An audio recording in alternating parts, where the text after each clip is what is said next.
Hello, everyone. My name is Luis Chavez, and this is my diversity management plan for California Polytechnic State University, San Luis Obispo. This is the place where I work. So we have various challenges. Our first challenge is how do we become an institution that reflects the demographics of the state of California? We have to keep in mind that 82% of the population in San Luis Obispo County consists of uh, whites. Second is how do we create an inclusive and collaborative campus community? Lastly, how do we recruit and retain our limited diverse workforce? In 2014, we conducted a campus climate survey. The data revealed that 53% of staff responded seriously considered leaving Cal Poly. They attributed lack of salary raises, limited to no opportunity for advancement, financial reasons, attributed to high cost of living. The cost of living in San Luis Obispo is basically similar to the Bay Area and Los Angeles. So the data for recruitment and retention that was pulled from that survey indicated that minorities occupy 28% of the staff workforce, which is the highest. Minorities occupied 25% of the management workforce. And then minorities occupied 17% of the non-tenured faculty workforce.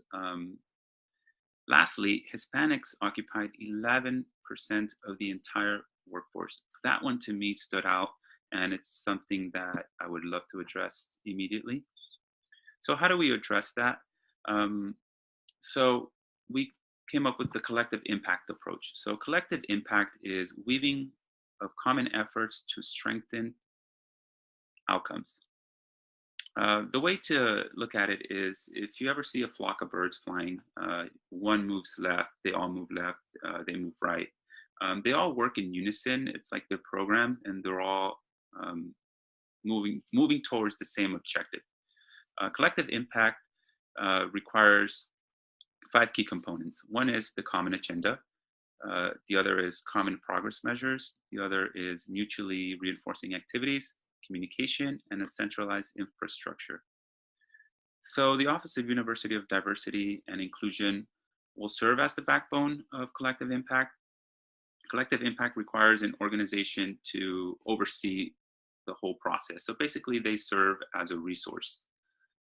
If anyone has any concerns or they have a question, they would go to this office to receive advice. A couple of these are key for me. Communication, we have to ensure that the communication that we are putting out there is consistent with our core values, with the Office of Equal Opportunity, with Human Resources, and with the Office of University of Diversity and Inclusion. So we want to make sure that stays constant.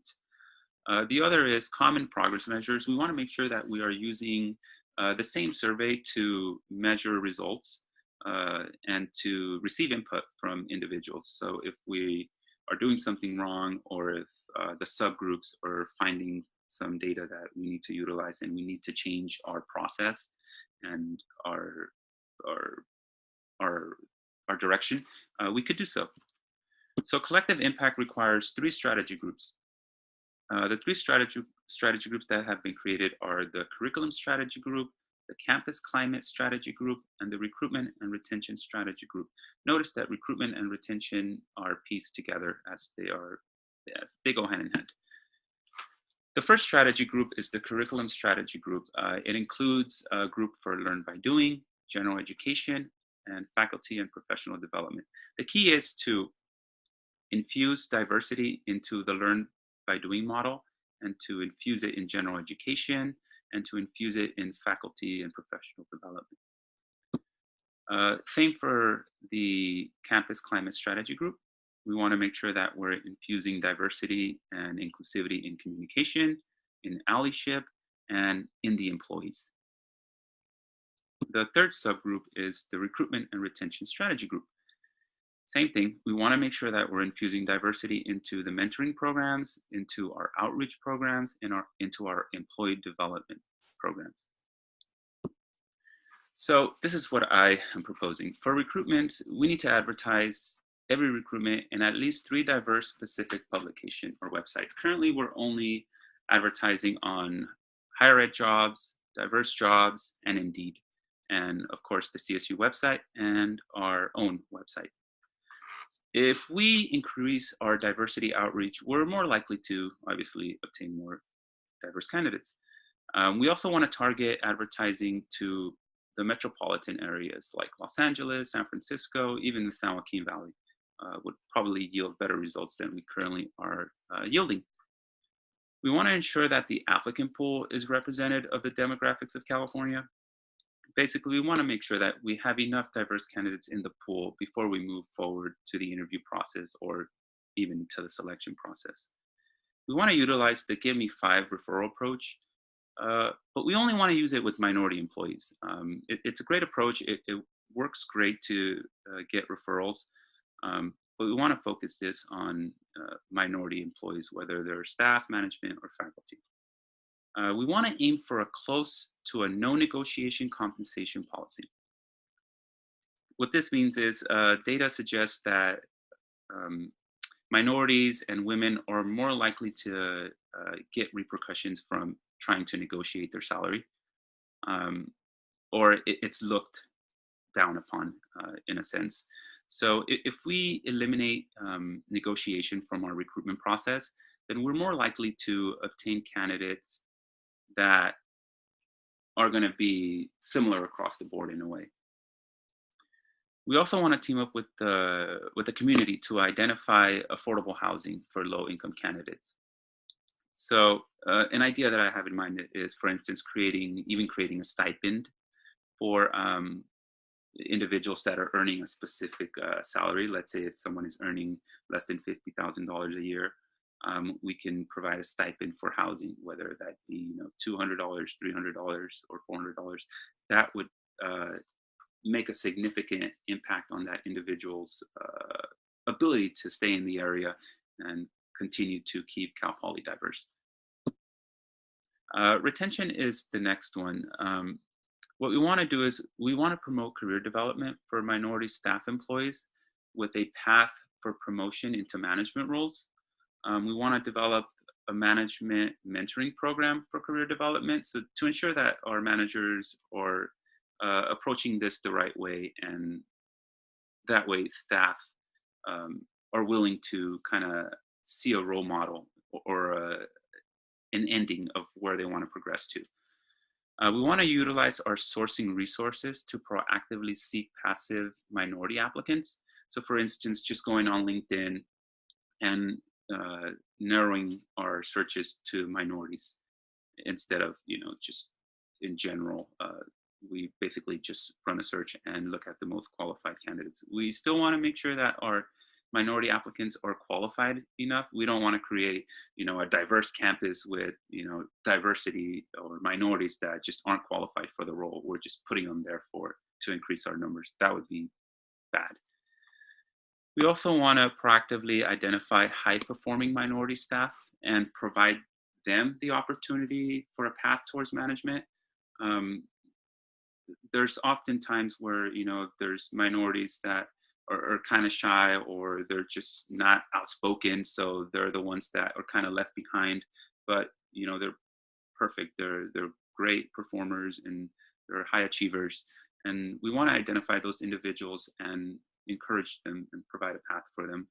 We want to ensure that, or encourage minorities to utilize the employee fee waiver program to further their education. So for instance, like myself, doing an MPA program to further my career into a management role. We want to make sure that that is getting enough visibility on campus so that people are taking advantage of it. Minorities are taking advantage of it. I personally wasn't aware of the program when I first came to Cal Poly. I didn't realize how inexpensive it would be and how possible it really was to, or it can be, to obtain, a degree. We want to resolve the promotion process. This is an idea that I've had for a while, is some way getting the unions to eliminate the process of promotion. Currently, the only way to get promoted is via a recruitment. So you have to go through a competitive recruitment to be promoted into another position. Last is inclusivity. We want to infuse diversity into the learn by doing model. Um, we want to make sure that we're embedding diversity into the curriculum. So any opportunity that we have when we are creating a curriculum to include diversity components, we want to make sure we are doing that. We want to train faculty to embrace diversity in the classrooms. So create diversity groups so that they're collaborating with their fellow diverse classmates. It's been proven that diversity does bring out new perspectives, new innovations, and it's something that we want to leverage here on campus. We also want to leverage the cross-cultural centers and provide summer research programs. Summer research programs are ways to kind of get faculty and students together, and if it is diverse diverse faculty and diverse students, it kind of creates a community of belonging on campus.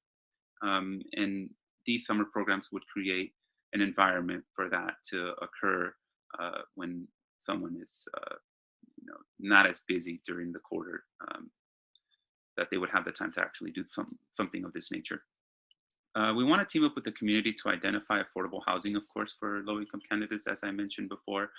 This is something that will probably be in all aspects of our communication outside of Cal Poly, just to see how far we can get this idea through. We want to enhance inter and intra-group relations amongst groups as well in our inclusivity measure. Questions, of course, are welcome down in the comment section. Keep in mind that our initiative is focused on recruitment, retention, and inclusion. So our strategy groups will be focusing on those three core goals. So everything that they do will have a goal of higher recruitment numbers, higher retention, and higher inclusivity. I've also included here a video on collective impact. It's why Starlings would be the leaders of collective impact. If you have time, take a look at it. It's a very inspirational video. Thank you.